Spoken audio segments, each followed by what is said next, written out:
good against him. Still waiting on the last ban. We saw Shifter and High take Twisted Fate and Lulu last time. As you just said, that got banned out. High tried his hand at the Twisted Fate, which goes to show he's, like we said, one of those champions, or one of those players trying to open up his champion pool. But as you heard even Dig say, it's not really working to the greatest effect. Fizz is the last ban, even after the misplays. They know there is still game control to be had from High on that Fizz. Yeah, so that ban really means they're attacking him. Yep. Or they just wanted the throwaway ban because there's a lot of power picks up still. There's the Lucian, Braum, Lee Sin is going to be contested amongst these guys. They could actually combo Lucian and Braum together if Dignitas wanted to. Known as the most lethal way of activating Braum's stun because of the double shot Lucian gets from his passive. Concussive blow is activated almost immediately. But at the same time, that would leave up the Sneaky Twitch or Sneaky Corky. This is just so much on the board for Dignitas right now. The music building the intensity. Hey man, if they win this one, they are in sole possession of first place. Yeah. To end week 4 because they were tied with LMQ coming into the day. LMQ, of course, was defeated by Curse in a big upset. Go for Zion Spartan's priority on a carry top laner and getting Cutie Pie, that Lucian play. Slow picks coming to this champion select. Last game of the day is definitely taking the longest so far. Meteos already has his big balls, does not play that Lee Sin in the top lane. And Cloud9 wondering now what to do out of champion select. It was said by Dig here, this is where they could get C9 to falter. Yeah, which is not historically the case by Cloud9. That's true. They're the speedy ones in Champ Select, but maybe they're calling themselves into question a little bit. They had a very confident Champion Select yesterday where they picked a lot of champions for the first time. Really slowing down today. Interesting. They're really not respecting Kiwi Kid's ability to play Braum. And they're not confident in Lemon Nations either, because he picked it early, or they just don't like it for the early laning. Even though Braum has been doing a lot of lane swaps, the early laning hasn't been that good because teams are shoving him in a bit, and he's not able to land those Qs to get aggressive. It does seem like the players are not yet up to par on the comfortability of the Braum situation. Thresh for Lemon Nation, something consecutive for him, something in the wheelhouse picks. Shifter usually leaving himself towards the end here. Going to see what C9 rounds their team out with first, so we'll probably see the support coming in for Kiwi Kid onto this one. Last time they played, if you can remember, Kiwi Kid having that amazing Zyra ultimate to secure a 23-minute Baron for Dignitas. That's how much control they had over the game, and wow, it looks like he wants it again. Wow. Even with the Evelyn up, Crumbs decides to go for the Nocturne. Yep. He really had a good time on that Nocturne in their last game. That is a really bold pick by Dig. Also means Braum's not going to be picked or banned this game. One of the first. Absolutely. Nocturne going through, like you said, so Sneaky and Lemon Nation. 80 carry and the mid laner now to be picked up here. What will High have a chance at? I feel like he's almost kind of stressed into a situation here of something to pick. 3 mid laners on one side as well as 2 on the other, and he goes back to the Nidalee. Good pick for him. It makes a lot of sense. They can use the Corky missile poke as much as they want. Oh, wow. Very cool. So back in Season 3, Shifter's main mid laner was pretty much Ahri. And he is one of the few to continue to play her. A lot of people have been picking the Twisted Fate into Nidalee, but as we saw in the last game, and not always a solid initiation, he'll be dive buddying with the Nocturne. Ahri Nocturne used to be a classic composition of you use these 2 ultimates and you kill whoever you want on the map, generally speaking. Charm, done. Yep. And that is probably what Dignitas is going to be looking for, finding small windows of pressure to break Cloud9's team up. Something Cloud9 has been struggling with a fair bit this split. The Ahri pick and the Nocturne, 2 excited Two very interesting choices there by Dignitas. Looming memories of the Nexus Ahri Lichbane from Shifter being able to take out the game. We've had some close, I wouldn't say close, but we've had base races this week, so we may just get another one. So the champs are locked in now, the teams are loading, and the only thing left to do is see who you are predicting to win. According to LOLesports.com, closest win of the day, 57% of you are saying Dig will come out on top during this fight. A lot of Cloud9 faith still with the fans. Keep those votes coming over on Twitter as well. Send your picks to @LOLesports. Use either the hashtag C9win or DIGwin. It's the team tags of the teams. Make sure you send it to @LOLesports, or it doesn't count. Nope, doesn't Very count. important. And we want to read it. Of course. If you can use more than 150 characters, that's pretty amazing. 40. God, I don't even use Twitter. Coming into this game, we saw a good early level 6 from the bottom lane. First blood was taken at about 8 minutes from Dignitas. As High said, they just kind of controlled me in mid lane. But as soon as each lane got their 6, they got it before C9, and that's really how Dig started to win the last time they played this game after watching it twice. Very good play. Dignitas set themselves up for an early lead, and they held it. We'll see if they can do it again here. Coming in our last game for the LCS in week 4. We'll see how the game plays out. Yeah, neither team starting with an early ward. Lemon Nation doing the sweeper start, though, something he's been doing a fair bit more, especially when he goes with the Thresh because he does the Health Crystal into early Sightstone. The level 1 counter invade threat of Dignitas will be very high if they were to continue to group up, because KiwiKid could, of course, have that pass-through grasping roots. But they are doing the defensive line, which actually indicates we have a pretty good chance of getting standard lanes in this one. I love it. Standard lanes really showing how the teams are panning out. With all these changes, we've only really gotten to see how they play chaotically in 2v nuns and roaming around the map. It'll be really good to see how teams size up against each other. Believe it or not, the last time these two teams faced, Dignitas beat Cloud9 in 28 minutes and 11 seconds. That is their fastest loss ever playing in the NALCS. Yikes. Fastest win for them was 25 minutes, so definitely not something that they want to have happen again. And they have the team that can poke their way to victory here if need be on the objectives. Cloud9 setting up for what may be a late invade here with the safety of some hooks. Yeah, definitely moved all the way down here. Lemon Nation gets to sweep out the 1 ward, which creates a lot of uncertainty on the Dignitas side. Most likely going to prompt the double blue buff invade and also a lane swap. It's been real interesting as well, trying to diagnose the Cloud9 struggles. Because let's be honest, this is a 5-4 team that was a 24-4 team last split. I was checking for a person. Threw it a little early. Yeah, a lot of it just has to do with Cloud9 has always been a team that relies very heavily on just overall map pressure. If you think back to when they first started playing, they were incredibly strong in the lanes, which meant Meteos could freely farm the jungle and power up and then gank very efficiently because his lanes were always winning. It's so easy to gank winning lanes. You're always at an advantage, and counter ganks come almost second nature, or even turret dives. Right. You come up and Balls already winning the lane. All right, buddy, I'll help you out and dive that lane. But in the game right now, as you can see, there's a lot of jungle sharing going around. So the jungle isn't as individualized as Meteos would necessarily want it to be.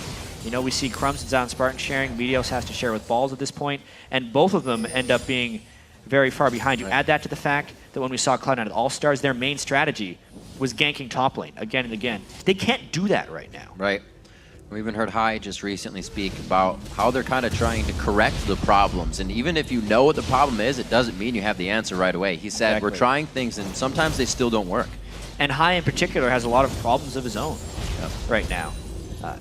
So much, like I said, of Cloud9's play is about overall map pressure. If one person makes a mistake, steps out of line, and dies, all map pressure is lost.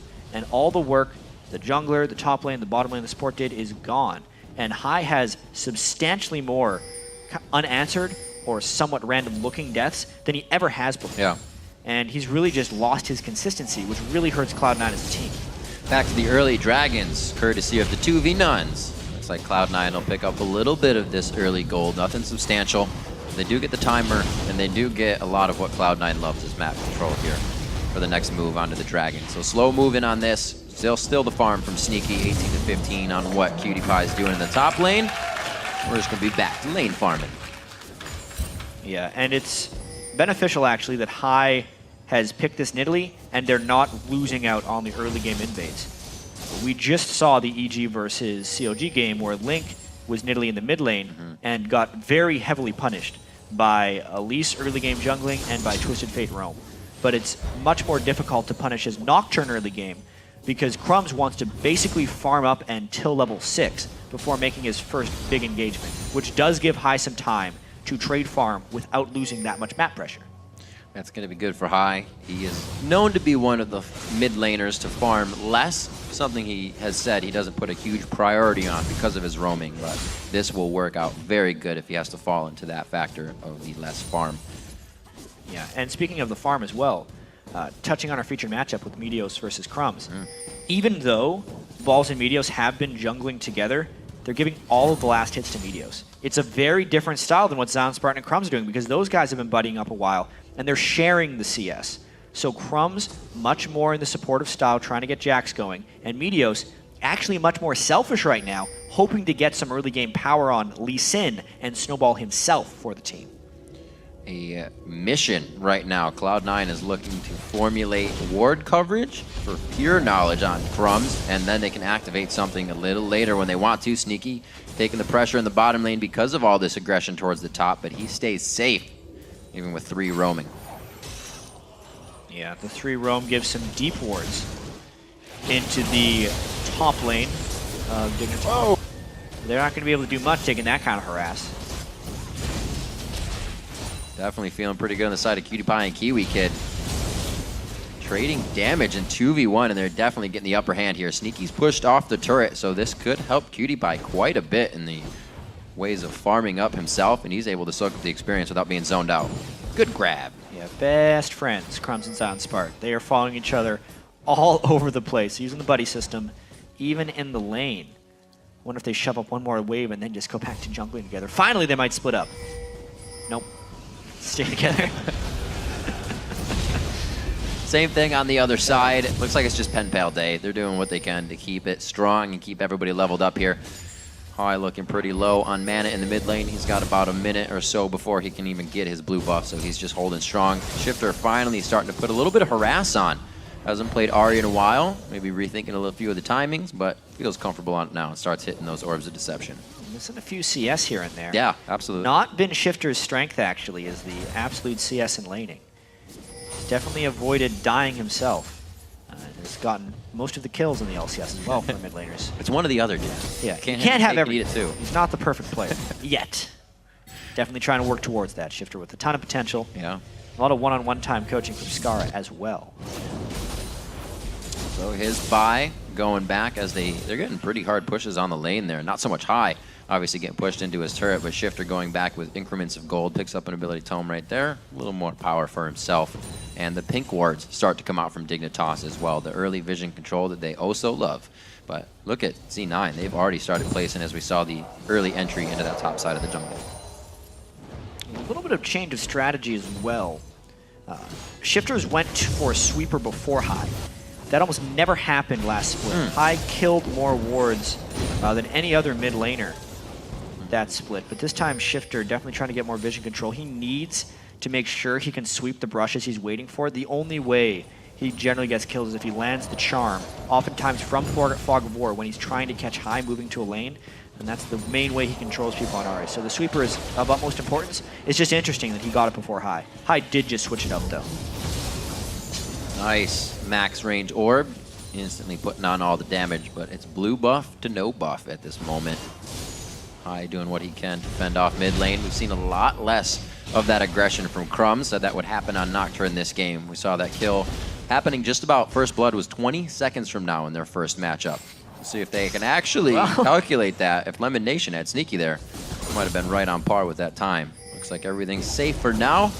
Good spear from Hai, trying to trade back damage. I believe Cloud9's blue buff should be respawning shortly. That's why he doesn't start. The junglers both started on the right side of the map and moved upwards, so to speak. So Shifter has this timing window of having blue buff or Hai doesn't, but it's going to be matched when Hai gets his. I actually wouldn't be surprised if either Crumbs tries to invade this blue buff to deny it, or if he tries to gank Hai the instant Hai gets the blue buff to try and double up on Shifter's blue buff time. Whoa!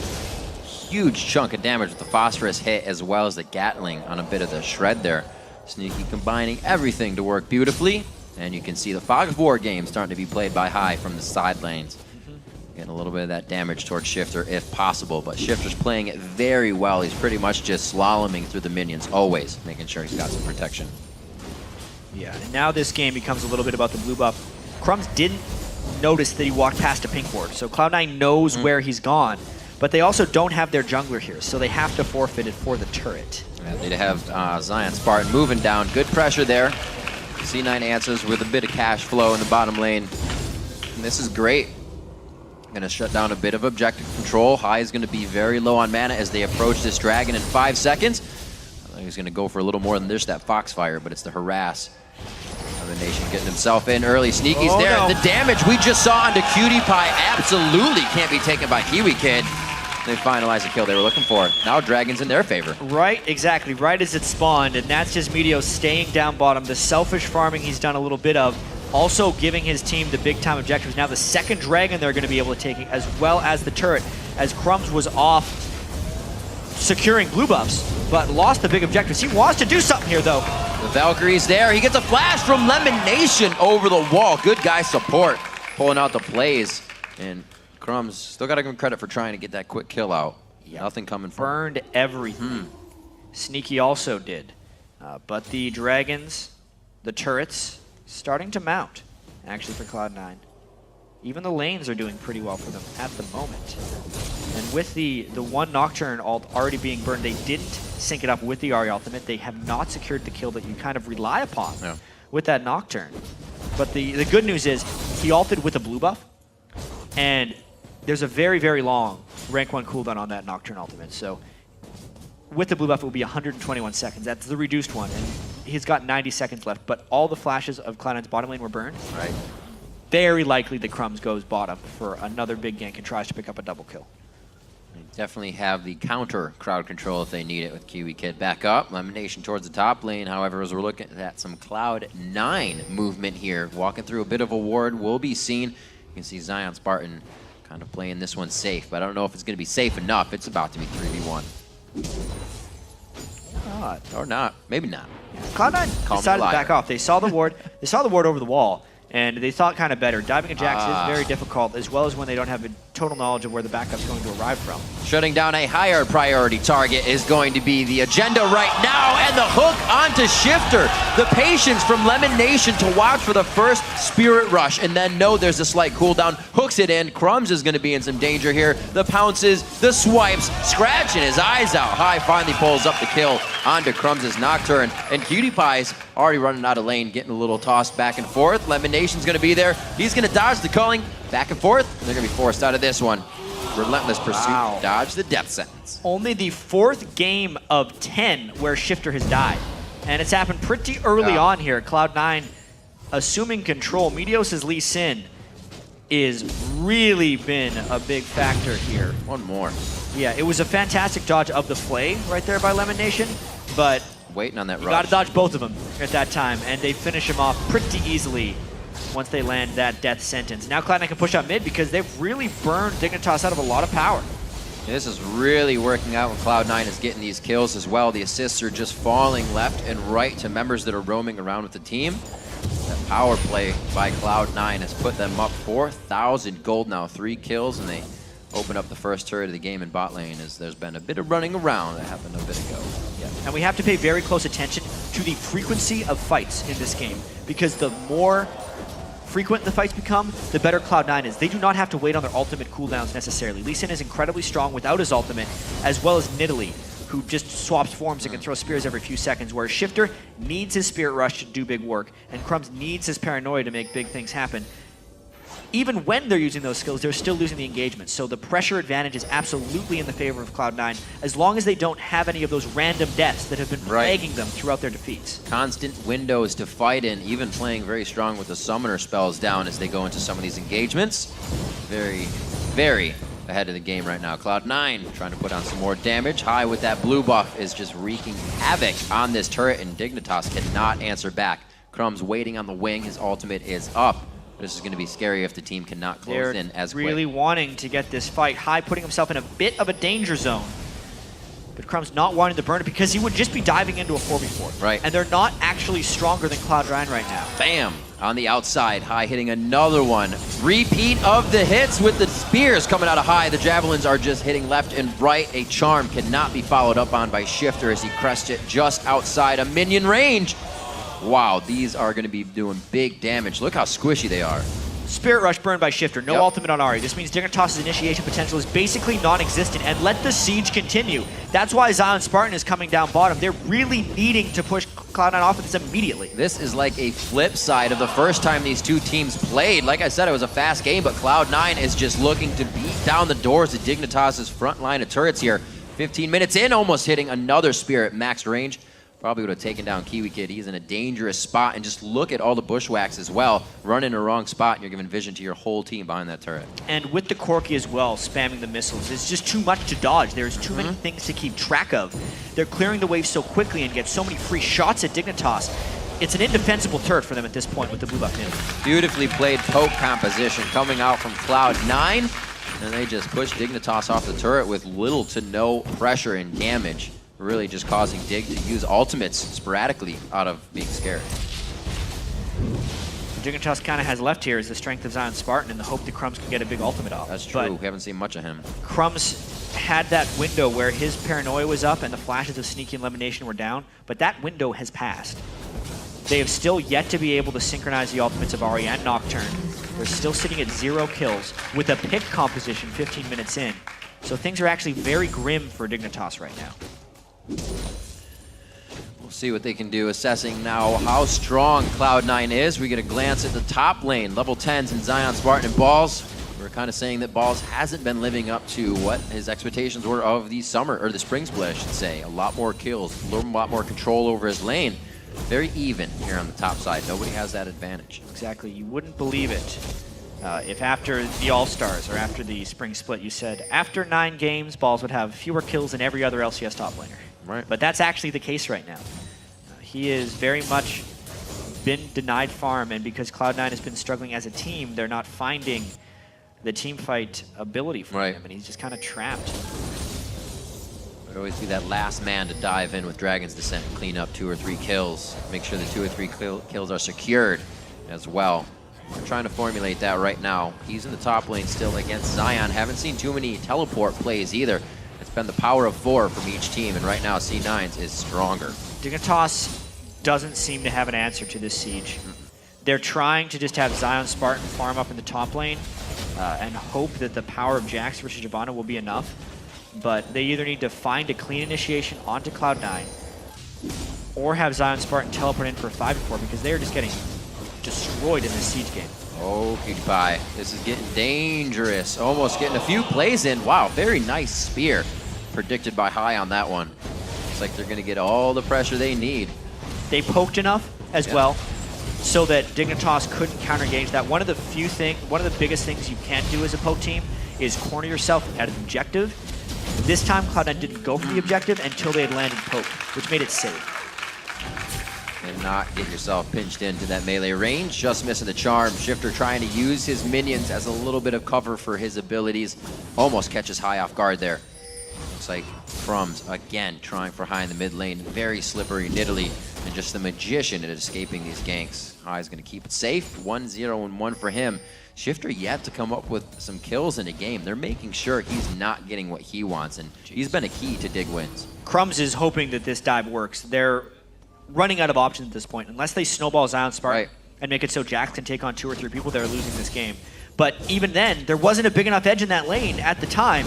Now they've landed a bit of poke. Expect the Nocturne ult probably with the next wave. That's the HP they're looking at. He hits the Duskbringer to start, and it's almost a little too early. And he alerts Balls to that situation. The teleport's used there in the top lane, but that's both laners, so this is Zion. Maybe could get a lead. And this is why map pressure overall is so critical to Cloud9's success. When they went for Balls, because they have the mid lane already pushed up, they can make a move in the mid lane. But the wave clear actually does come out from Dignitas here, and the Nocturne ultimate is still up. A little bit of danger here if Dignitas wants to initiate. They have that ward just on the side of Wraith. Tower's gonna go down. A great ult from Kiwi Kid, but it's really to keep the rest of the team safe as he goes down. An ultimate, whoa! Pulls up to Meteos on the safeguard. They try to get the sneaky, but he flashes, actually heals himself and gets to a safe position with Valkyrie. Still looking at Shifter for some damage on this one, but it's a Kiwi and Crumbs down at the beginning of the fight. Dignitas is so hesitant to pull the trigger at this moment. They were caught on Kiwi Kid. He had people locked up in a Stranglethorns, and Crumbs watched. Then after the death happened, he decided to ult in, right? As the turret dies, you knock your ult right now if you're going to do an initiation. Once you've given up the kill, you do not decide to do it after the fact, because at this point, Cloud9 has recovered from the peel. They're no longer suffering from the knockup, and they can focus their full attention on the Crumbs. Also, their cooldowns are back, because we talked about the frequency of fights. They killed one, they let the cooldowns refresh, Cloud9 killed them again, and Cloud9 is just in complete control. We'll see if Dig can make any more moves. They're going to have to push themselves outside their comfort zone to do it. Cloud9 on top of this game and can pretty much do whatever they want. 69% to 31 coming in on this one as the Cloud9 fans begin to back. Dignitas is such a weird team. Not in the physical sense, but in the gameplay. Because they're so inconsistent. Why do you see this play out of Dignitas? One day, they play flawlessly. They destroy Cloud9, and they have this air of confidence, especially when you talk to them. And then they come into this game, and they haven't made a single solid play in 20 minutes. Not something you would expect from a team that, if they win this, they are in sole control of first place in the LCS. It is just very confusing. Definitely shaking their confidence. Things like this not helping as well. Whatever it would be, we thought the last grace for the team to come out on top is already being focused. Now Zion Spartan goes down, try to solo invade the jungle. Yeah, they're not playing as a team. Whatever happened between today and yesterday, because they were great, flashes in a straight line through the corridor to get hooked. And now they're basically relying on Crumb's flash smiting this solo. He's going to try for it, I think. Warding is deadly. I think we can take that from that last play now as Baron going down very, very low. 2,900 health. Baron healed up a little bit there to 3,000, but they're still trying to get a bit of damage. A good calling from Cutie Pie. This is Dig now trying to throw back their DPS before the fight starts. And it looks like it actually worked this time. Gaining a little ground there. They still have a long way to go before they can start initiating more. Cooler minds prevail in the Baron right there. Yeah. Dignitas had landed the good amount of poke, and Cloud9 realized they only had one person dead. Hai actually gets caught out though! That is exactly what they needed. Cloud9 feeling a little too sure of their positioning after disregarding the Baron attempt, and Dignitas takes hold of that instance. Finally, Dignitas pulls off a good play, and that was all because Cloud9 overreached a little bit with that Baron attempt, and instead of immediately backing after the Baron, they continued to think they had control of the map. When they spent so much time as 5 people around the Baron pit, they lost that control, and that's why Hai got picked off by Dignitas. So we did lose mid, but you get top. We have to consider that not actually a lot of summoners were blown as Lemonation and Hai went down. So with those champions there, good on Zion Spartan to grab another turret. They're still 5,000 gold behind, but seeing that damage out of Cutie Pie and seeing the movement there by Dig, they may be giving Cloud9 a second thought. Yep. So signs of life, absolutely. You can see Zion Spartan with his Blade of the Ruin King as well. They need him to become that split push force. He still has his teleport. Surprisingly, Cloud9 right back at the Baron. They are very focused on controlling this area. They know Dignitas just went back as well, and they're hoping Dignitas is afraid to check because Cloud9 has been so focused on getting picks previously that maybe they can scare them back. That one hook by Lemon is going to delay things, but when they realize he has no backup, and when they take that spear, they know. Crumbs is on it. They put way too many wards down to even be swept out. They're really relying on Meteos to be able to smite this down. 2,500 on Baron, and it looks like they once again back off. Cloud9 having the less health once again. Hey, very strange. Dignitas knows all about what happens when teams overreach for Baron.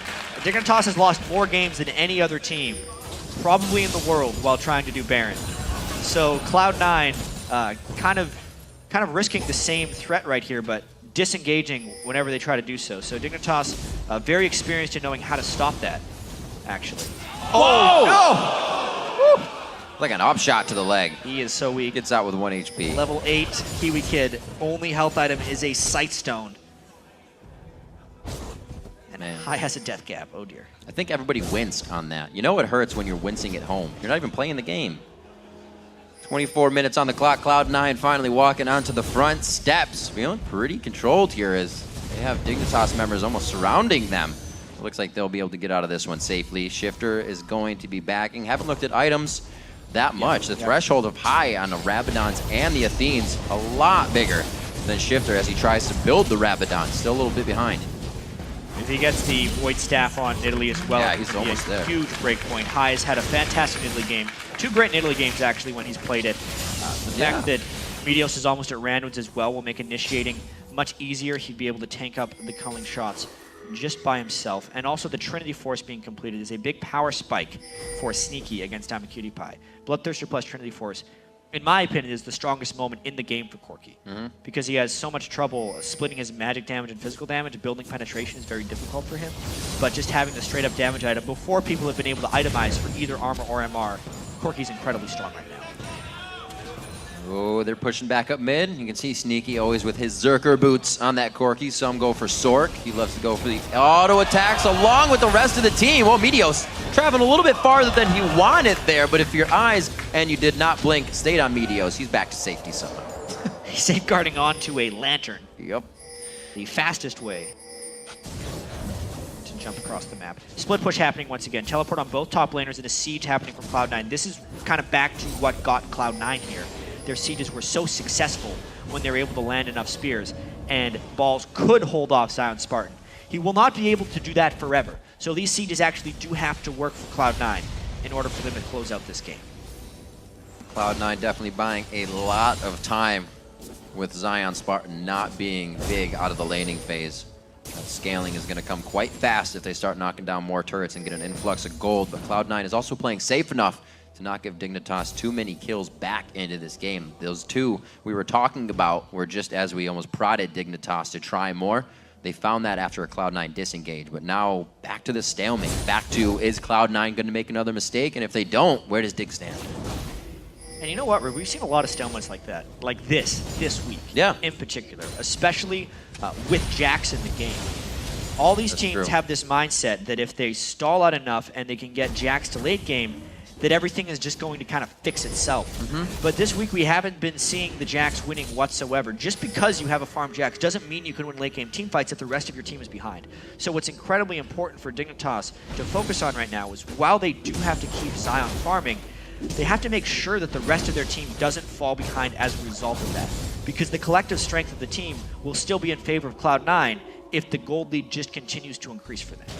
When we look at our featured matchup, Meteos has definitely played a stronger game than Crumbs this time around. The flip side from our last game where Crumbs controlled the game, it's really been Meteos back and forth, 2-0-4. He's participated in every kill on the map. Yeah, and the Lee Sin has been massive for him. So many, actually, of these jungle games this week in the NALCS have been trending in the side of the jungler who builds the Sightstone.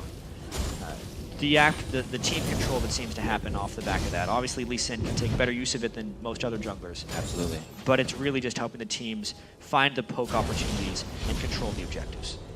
Cloud9 has seemed to iron out whatever their problems were from last week's games, from a bit of yesterday. Ooh, Crumbs, good spell shield there. That was actually the Dragon's Rage.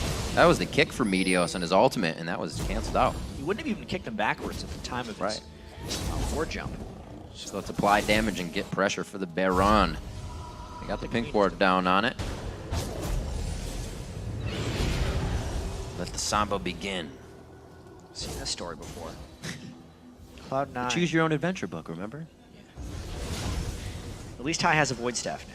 So if they land the spear while doing this game, especially if they can land it on a Kiwi kid, who has about 1 spear as far as his life bar is concerned. Duly noted. We got to see that just a little bit ago. So surpassing now at 28-11. This is when the previous matchup between these teams ended. Dignitas was taking down the Nexus right now. Not the case this game. They are on the back foot trying to hold off Cloud9. But Cloud9 has also not really been able to find anything past that inhibitor turret. They're not getting the pokes on. They're not getting the pressure they want on the turret. Absolutely not. With the death cap on his shifter, he's more of a threat when he dives in with the arc. Yeah. Oh. All right. Never mind, guys. You can see Hai from lane to lane with the team. It looks like they're going to pressure the bottom turret using that insecurity of the area around it. Oh, actually, Shifter almost hitting a very nice charm under the turret would have gave Zion Spartan a great engage. So you can see just what Dig is trying to formulate on these fights.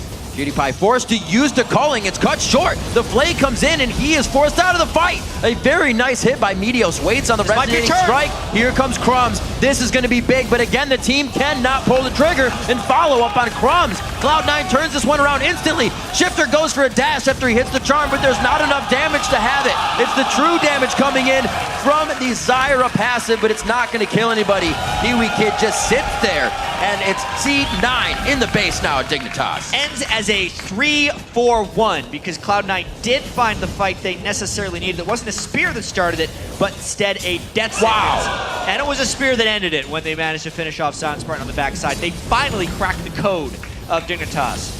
Get their first inhibitor. Dig needs to spread out there. Just a little steppage. Actually, watching this one more time. It's the danger of trying to shut wave down the clear culling with Death Sentence as well.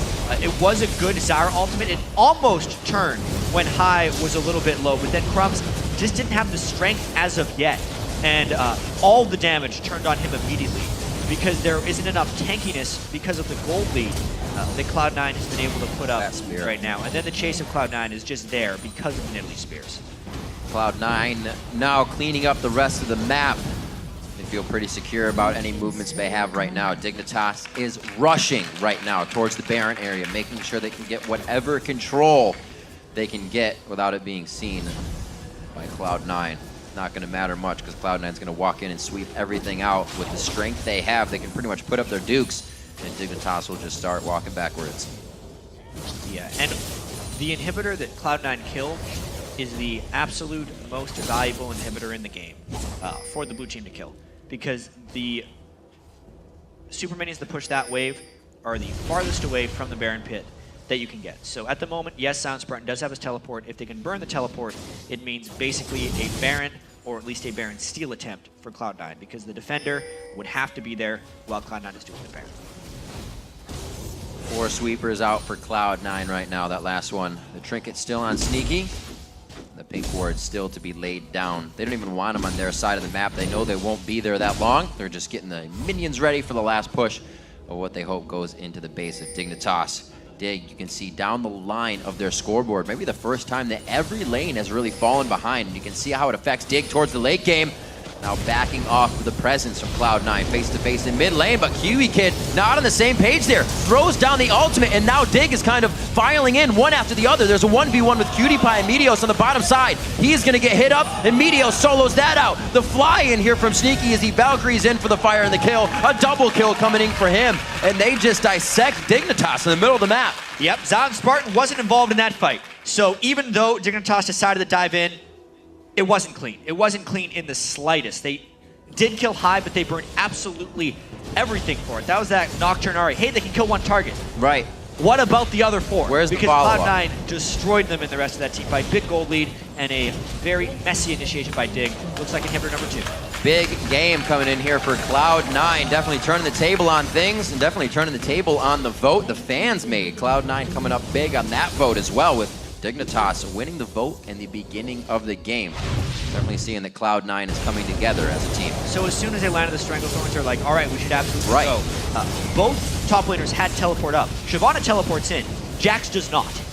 That could have been critical in the middle of this fight, but when you also realize Meteos basically soloed I'm a Cutie Pie, it may have been a wasted teleport nonetheless. And because the kill wasn't instant upon the initiation, really the fact that they can toss all in was not good. 14,000 gold lead on the board, 7-3 in turrets. 4 more stay on the map right now for Dig. And it's going to be the ones that Cloud9 wants to take down. If they go all the way around the horn, it will be from the top side in, because they have that map opened up so well. Dignitas has been scrambling really the whole time. I don't think we've seen him in this form.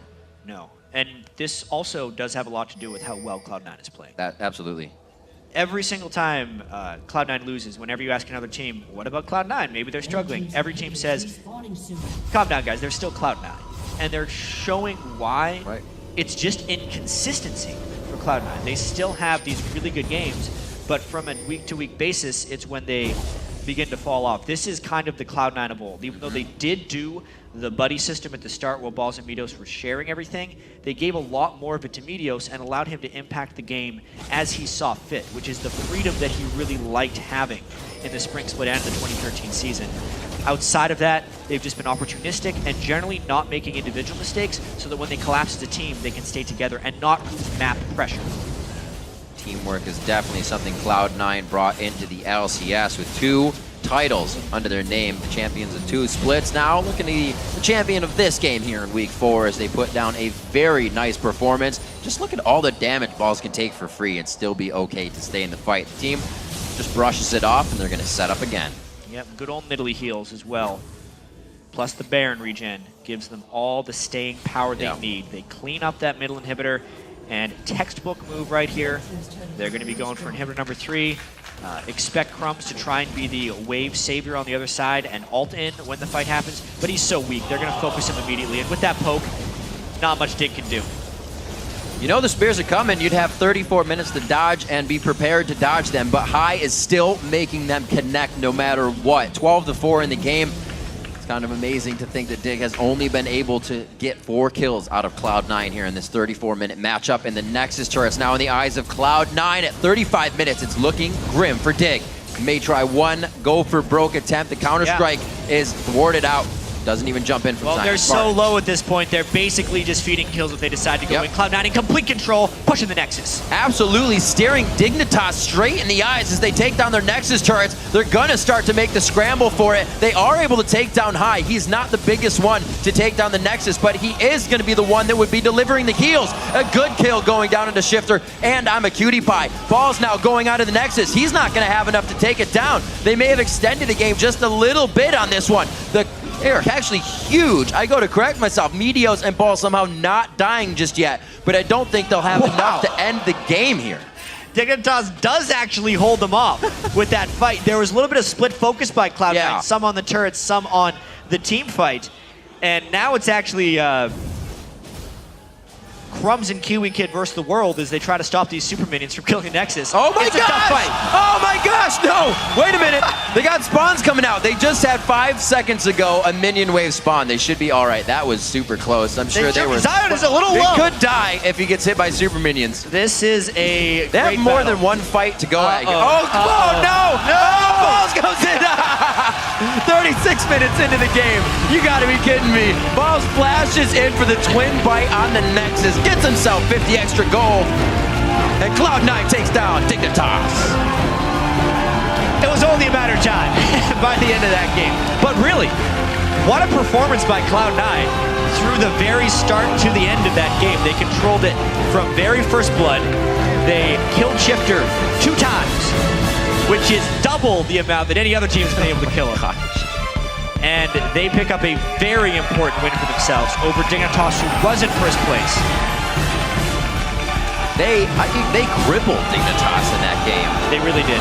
They did not allow Dig to really breathe. Kiwi Kid was the instant focus of every fight because he went down in the blink of an eye. And it was like a few auto attacks on to the next one.